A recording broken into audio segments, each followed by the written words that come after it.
This design brings us a corsage backing that is so easy to use. They come in three in a pack, and as you can see, they come in and they're fairly flat just from shipping. But everything is all assembled and ready to go. So when they come to you, you want to take them out of the pack, and the first thing that we want to do is to bring it to life, which means we take those wired leaves and give them some life and light and dimension, so it opens it up and gives us much more volume to that corsage backing. It gives us a lot of depth as well. So then we're going to add the ribbon treatment onto it, again already pre-made. I'm going to just tie that. It comes on one of the design discs, and I'm going to glue that right into place. Easy, ready to go. And as you can see, this is exactly what it looks like at this point. Now, prom is that time of the year when everybody is crushed for time. So I want to show you something that's fairly easy to make.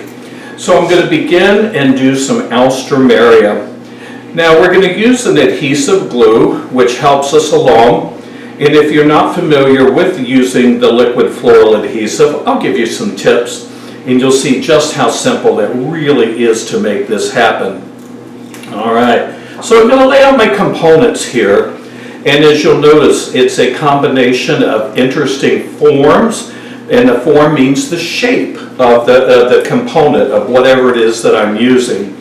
And then there's also a combination of materials that works very well as far as textures are concerned, and color, which is super important to our prom girls. All right, I think we have enough. So we're going to start off, and I'm working flat to the surface, whether you're designing on a table, or in my case, I have a little plate. And what I'm going to do is to take my liquid floral adhesive, and I'm going to squirt out a little puddle onto a piece of cardboard here. And I'll work out of that puddle as we build our corsage. That way you'll notice that my glue is upright, it's not spilling all over the table, and it gives me a nice area to work in. So I'm going to take my alstroemeria, completely cut off the stem, because the stem dries quickly. And I'm going to lift up that corsage bow, and again come in, pinch that off, roll that in my glue. And if it's a light stem, like I'm using here, I can just pretty much insert it and let it go. If it's a heavier stem, which you'll see a little bit in some of our other videos, then I'm going to take it out, count to about 5, and then replace it back in. Because we know that glue grabs better to glue, the adherence is stronger when you have glue to glue. So it's really important that we learn to do that. So again, be generous with the glue, in, kind of mark my spot, take it out, count to about 5, and then let it go back in. Oh, it looks like we're ready for some more glue, not a problem. And if we keep doing this in the same spot, we're not going to waste the glue, which is super important because of the cost of materials here. So I'm rolling it in, opening up the ribbon treatment as you see, pushing it in, removing the flower, the alstroemeria, and then placing it back in. Now as you'll notice, I've kind of done a very balanced traditional look, so when it goes onto the wrist, the weight is equal and it's very comfortable to wear. Now I've got some roses.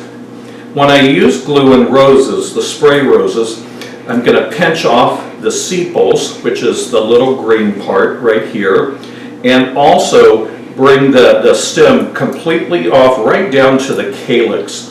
And that calyx, when I dip it in glue, it seals the calyx of the flower, so the moisture is trapped inside.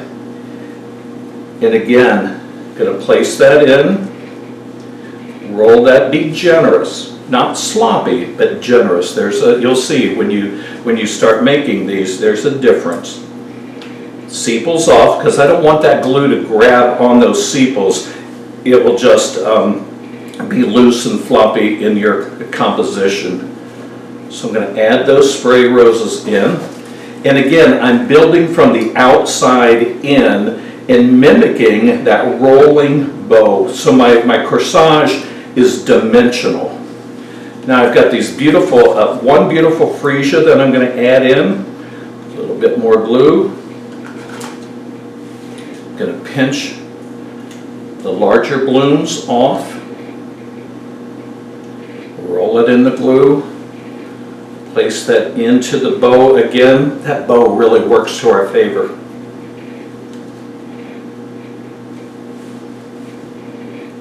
And remove those glue strings as I go. And again, like you can see, rolling and rounding.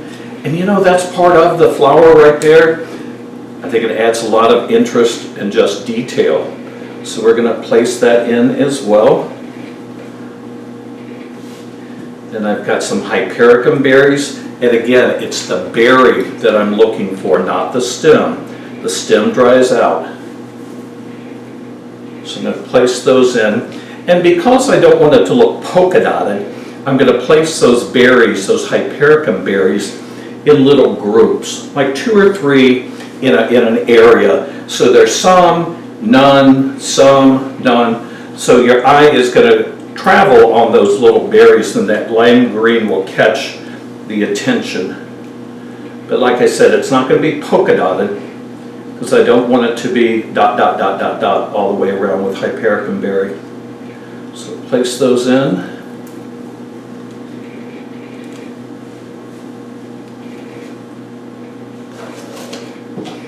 Got one more left.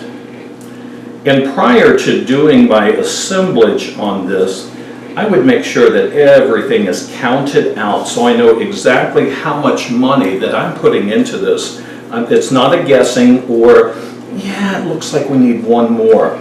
It's not about that. As a shop owner, I need to know exactly how much each component costs, how much it all retails for, and how I'm going to assemble it. So now I have a little bit of tissue status.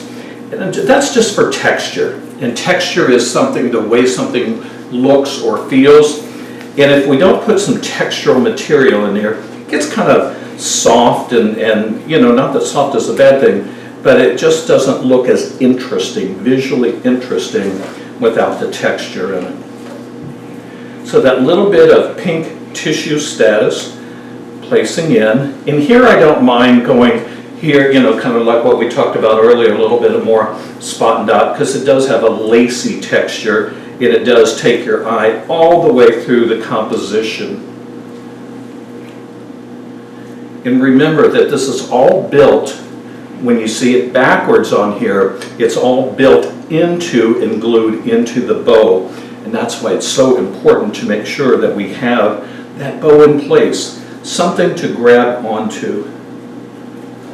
Let's add one more piece to the side, and as we assess it visually, our eye starts at this side, comes around, all the way around. Here I've got a spot that doesn't have that tissue status into it, so it's real important that we do add that in place. Now that part is complete. It rolls to the top, looks good. So as we see the corsage, it's a traditional wrist corsage, done simply, but yet very, very stylish for that particular occasion. Looks good.